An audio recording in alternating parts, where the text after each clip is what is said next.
Hello friend. Hello friend, कैसे हैं आप सभी लोग। आई होप कि आपको जो हमने पहले अपना पार्ट 1 डाला है सीडीपी का, वो आपको समझ में आ गया होगा। इससे आप लोगों का रिवीजन भी हो जाएगा, क्योंकि अभी छोटी छोटी सी ही वीडियो है जो आपके रिवीजन के लिए है। और उसके बीच में कुछ एमसीक्यू क्वेश्चन भी होंगे, जो पुराने प्रीवियस क्वेश्चन है, और कुछ उन्हीं से संबंधित क्वेश्चन है जो कि इसमें दिए हुए सिलेबस में।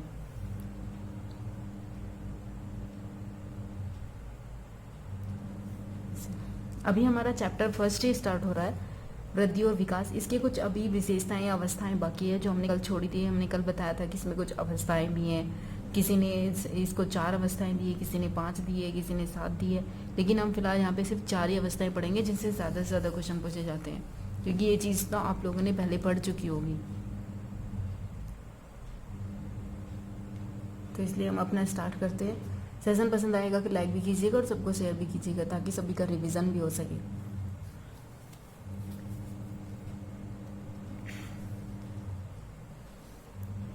ठीक है, तो हम अपनी कौन सी अब आज अवस्थाएं स्टार्ट करते हैं।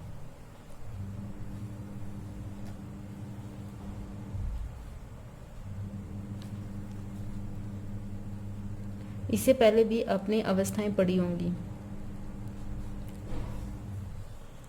ये होती है विकास की विभिन्न अवस्थाएं। अवस्थाएं क्या होती है कि कुछ ऐसे पार्ट होते हैं जो 4 भागों में इन लोगों ने सबसे ज़्यादा इसमें बताया गया है। एक होती है कौन सी, शैशवावस्था। ये आप लोगों को पता होनी चाहिए, क्योंकि ये डायरेक्ट भी पूछ ले जाता है कि अवस्थाएं कितने प्रकार की होती हैं। सबसे ज़्यादा 4 ही को ही बोला जाता है कि 4 प्रकार की अवस्थाएं होती है।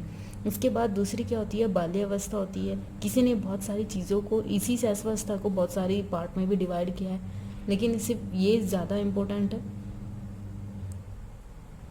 किशोरावस्था से संबंधित एक क्वेश्चन है जो स्टेनो होल का पूछा जाता है। ये क्वेश्चन अभी सीटेट उसमें यूपीटेट एग्जाम हुआ था, उसमें भी पूछा हुआ था इसी के बारे में। और हमारी लास्ट क्या है, प्रौढ़ावस्था। ये 4 अवस्थाएं होती है जो आप लोगों ने पढ़ी होगी।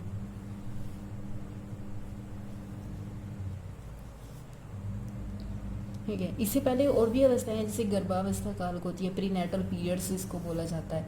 उसमें बोला जाता है कि इन्फेंसी होता है, इन्फेंसी को इस ऐसावस्था बोले जाते हैं। फिर बेबीहुड, अर्ली चाइल्डहुड, ये बाल्यावस्था के पार्ट है कि अर्ली चाइल्डहुड और लेट चाइल्डहुड, ये इसी के पार्ट है। ये भी पढ़ाएंगे, क्योंकि इससे क्वेश्चन पूछे जाते हैं कि गैंग एज कौन से होते हैं, स्कूल एज कौन से होते हैं। ये प्री नेट यानी कि चाइल्डहुड की है, प्री या फिर लेट चाइल्डहुड की है, तो ये इसमें पूछे जाते हैं। हम सिर्फ वही रिवीजन करा रहे हैं जिससे ज़्यादा से ज़्यादा क्वेश्चन पूछे जाते हैं, जो आए हैं वहाँ से क्वेश्चन रिवीजन कराने के लिए।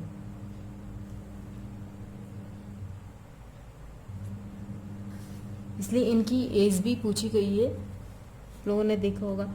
इसमें क्या होता है कि इन्फेंसी होता है जो जन्म से लेकर यानी कि 5 या फिर 6 वर्ष के लिए मानी जाती है। लेकिन ज़्यादातर ये जीरो से नहीं होता है, जन्म से मानी जाती है। ये जन्म से लेकर जो 5 वर्ष या फिर 6 वर्ष भी आ जाता है, तो ये इसी के लिए होती है। उसके बाद अगर 5 नहीं आएगा तो 6 आएगा, तो 6 वर्ष के बाद 12 वर्ष तक ये क्या होती है, ये बाल्यावस्था होती है। इसमें भी 2 प्रकार की अवस्थाएं मानी जाती है। इसमें एक तो क्या होती है, अर्ली चाइल्डहुड होती है, और एक होता है लेट चाइल्डहुड, यानी कि एक पूर्वावस्था और एक उत्तरावस्था। ये 2 प्रकार की इसमें अवस्थाएं मानी जाती हैं। इससे क्वेश्चन पूछे जाते हैं। डायरेक्ट इससे क्वेश्चन नहीं पूछे जाते कि बाल्यावस्था की विशेषता है या नहीं, नहीं, अर्ली से पूछा जाता है और लेट से पूछा जाता है। उसके बाद जो किशोरावस्था काल होती है, वो टीन एज इसको बोला जाता है। ये अगर स्टार्ट होती है तो 12 से या 13 से भी होती है, 8 एज तक ये स्टार्ट होती है।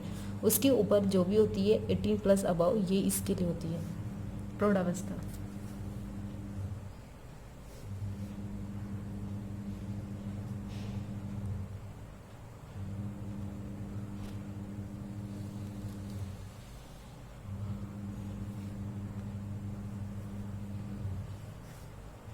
ठीक है, तो अब हम सबसे पहले अपनी कौन सी अवस्था पढ़ाएंगे, शैशवावस्था।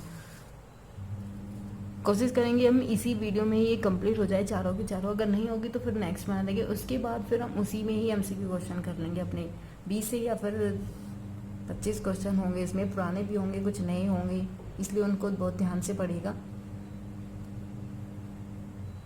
ये तो आप लोगों को पता होगा कि शैशवावस्था क्या क्या होती है। इनफेंसी पीरियड इसी को बोला जाता है जो जन्म से लेकर 5 वर्ष होती है या फिर 6 वर्ष के लिए होती है। इसमें क्या होता है कि जो बच्चा होता है वो सबसे ज़्यादा अपने हाथों का, पैरों का ये ज़्यादा मूवमेंट करता है कि हाथ से करता है, या किसी को भूख लग रही है बच्चे को तो वो रोना स्टार्ट करता है। यहाँ पे रोना स्टार्ट होता है, हंसना होता है, जब बच्चे को अच्छा लगता है तो वो हंसने लगता है, और अपने जब किसी को वो करना होता है तो अपने हाथों से मूवमेंट करता है। इसके साथ यहाँ पे एक चीज़ और होती है, जब भी वो कोई काम करता है तो सब उसको चूसता है, यानी कि सबसे पहले मुंह से करना स्टार्ट करता है। जैसे उसके सामने कोई भी चीज़ें अगर आप रखोगे, कोई भी चीज़ होती है जैसे खेलने की होती है या फिर किसी और की होती है, तो सबसे पहले अपने मुंह से स्टार्ट करता है, मुंह से उसको देखता है कि वो कैसा है, उसका टेस्ट कैसा है, उसको अच्छा लगता है तो वो दोबारा फिर से करता है, और अगर उसको नहीं लगता है तो वो उसको हाथ नहीं लगाता। क्योंकि जब हम पियाजे की थ्योरी पढ़ाएंगे तो उसमें बहुत सारी टर्म ऐसी दी हुई है जो शैशवावस्था काल से या बाल्यावस्था काल से है, उनको पढ़ाएंगे। उससे क्वेश्चन 2-3 क्वेश्चन पूछे जाते हैं कि ये शैशवावस्था काल में पूछ जाती है, बाल्यावस्था काल है, क्योंकि उसने भी कुछ अपने टर्म्स दिए हैं, इसलिए वो चीज़ें भी पता होनी चाहिए कि कौन सी ऐसी होती है। इमिटेशन होती है, जैसे उसने दिया हुआ है, इमिटेशन का मतलब होता है अनुकरण करना, जैसे कि उसके माँ बाप अनुकरण करते हैं, जैसे उसके माता पिता उसके साथ व्यवहार करते हैं, उसकी फैमिली में होते हैं, बड़े मेंबर्स होते हैं उसके साथ के होते हैं, जो भी उसके साथ जिस तरीके का भी करते हैं, जैसे रोते हैं या फिर हंसते हैं या खेलते हैं, या जैसा मोमेंट उसके सामने करेंगे या जो बोला जाता है, वो क्या होता है कि वो सेम उसी तरीके से करने का प्रयास करता है। ये क्या होता है, ये इमिटेशन होती है, जो पियाजे की इनकी थ्योरी में भी दिखाया गया है, उसको अनुकरण बोलते हैं, यानी कि उस समान उसी के जैसा व्यवहार करना। ठीक है, उसके बाद हम यहाँ पे क्या बोलते हैं, अब दूसरी अवस्था स्टार्ट करते हैं, जिसमें क्या होती है, बाल्यावस्था होती है। इसको बोलते हैं क्या, बाल्यावस्था होती है चाइल्डहुड पीरियड बोला जाता है, जैसे 6 से लेकर 12 ईयर्स तक होते हैं, यानी कि एज तक ये बोला जाता है इसको, यही इसका पीरियड होता है। कभी कभी ये 5 से भी आ जाता है और कभी 6 से भी आ जाता है।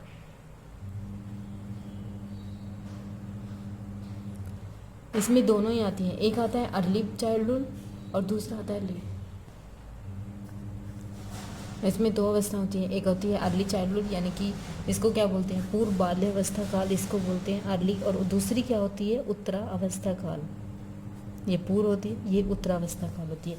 इसकी दोनों की हम बढ़ाएंगे, क्योंकि जो पियाजे थ्योरी है उसने अलग अलग तरीके से बताया, और भी बता देंगे, लेकिन अभी इसमें क्या बोला जाता है कि जैसे खिलौने के प्रति रुचि होती है, यहाँ पे बच्चा क्या करता है, खिलौने से खेलना स्टार्ट करता है।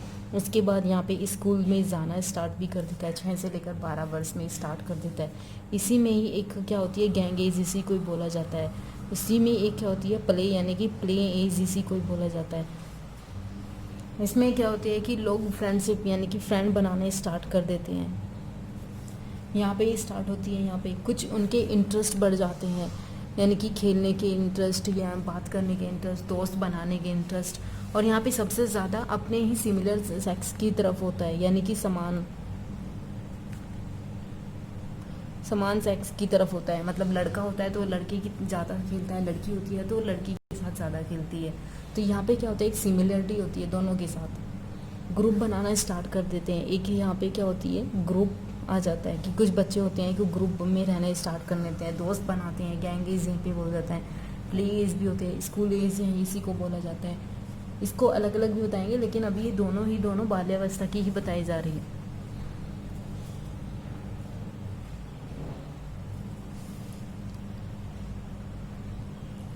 उसके बाद तीसरी अवस्था है कौन सी हमारी, किशोरावस्था, एडोलसेंस। ये होती है क्या, 12 साल से लेकर 18 साल की उम्र तक इसको बोला जाता है, कि ये 12 साल से लेकर 18 तक, कभी 13 भी आ जाता है यहाँ पे, लेकिन ये होती 18 तक ही है। इसमें क्या होता है कि बच्चे को इससे क्या कहा जाता है, एक तो इसमें कहा जाता है कि ये गोल्डन एज होती है, खुद को सुंदर दिखाने का प्रयास भी इसमें किया जाता है।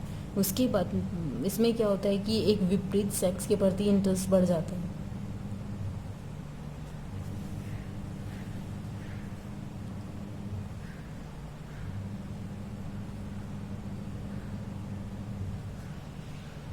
और इसी के साथ ही सबसे ज़्यादा क्या होती है कि स्टैनली होल्ड राइटर है, उसने इसको बोला है कि यह एक तनाव की, तूफान की अवस्था है।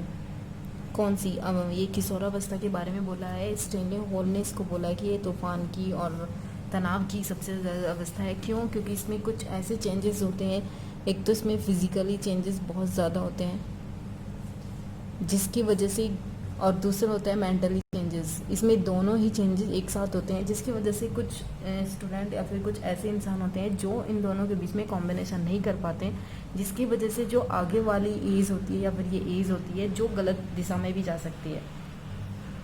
इसलिए इन दोनों का एक साथ सामंजस्य होना, सही तरीके से होना, कोई भी चीज़ ज़्यादा नहीं होती है, इसलिए उसको यहाँ पे बोला जाता है कि दोनों का एक साथ सामंजस्य होना ज़रूरी है।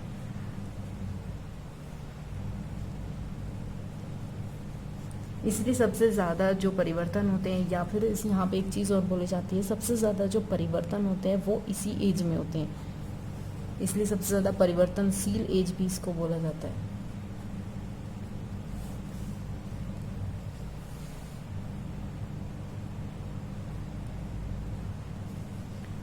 उसके साथ अब हमारी लास्ट कौन सी है? प्रौढ़ावस्था। अभी कुछ और भी जो बाकी है वो भी बढ़ाएंगे, लेकिन अभी ये इतना तो पता होना चाहिए ना कि प्रौढ़ावस्था क्या होती है। यहाँ पे अपनी ड्यूटी के प्रति करते हुए आ जाते हैं, मतलब ड्यूटी आ जाती है कि हाँ हमें देश के प्रति क्या करना है, घर के प्रति क्या करता है, अपने परिवार, अपने बच्चों से, ये सारी ड्यूटीज़ यहाँ पे आ जाती है। इसको एक सबसे ज़्यादा वर्ड दिया जाता है जिम्मेदारी वाली एज। इससे ज़्यादा क्वेश्चन नहीं पूछे जाते हैं, क्वेश्चन पूछे जाते हैं सिर्फ बाल्यावस्था से, शैशवावस्था से और किशोरावस्था से। इसके साथ इसमें कुछ और भी बाकी है, जैसे किशोरावस्था में हमने ये चीज़ पढ़ा है कि इसमें सुंदर दिखना पसंद होता है, विपरीत लिंग की भर्ती होती है, स्टैंडिंग होना बताया, कुछ फिजिकली मेंटली इसमें चेंजेस होते हैं, इसको परिवर्तनशील एज भी इसी को बोला जाता है। इसके साथ इसमें एक चीज़ और आती है बाल्यावस्था की, इसकी बात करते हैं हम। बाल्यावस्था में क्या होता है कि बच्चे को शेम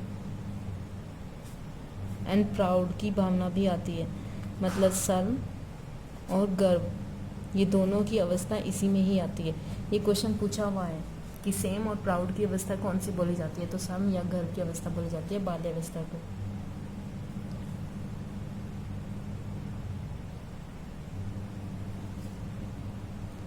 इससे और ज़्यादा क्वेश्चन नहीं पूछे जाते हैं इसमें ये मैंने आपको पहले वाली वीडियो में पढ़ा दिया था। जो भी विकास होता है वो ऊपर से लेकर नीचे तक होता है, अंदर से लेकर बाहर की तरफ होता है, पास से लेकर दूर की तरफ होता है, और वो निरंतर चलता रहता है, पूरी लाइफ चलता रहता है, जन्म से लेकर मृत्यु तक चलता है ये। और इसकी कुछ अवस्थाएं भी हमने बताई इसमें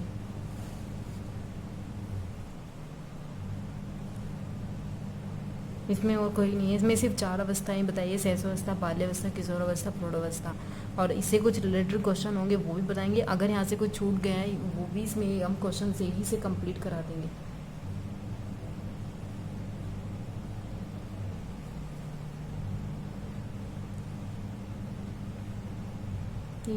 आई होप कि आपको वीडियो पसंद आएगी, इसको पढ़िएगा, ध्यान से समझिएगा। अगर इसमें कुछ बाकी है तो वो MCQ क्वेश्चन से हम पूरा करा देंगे अपना।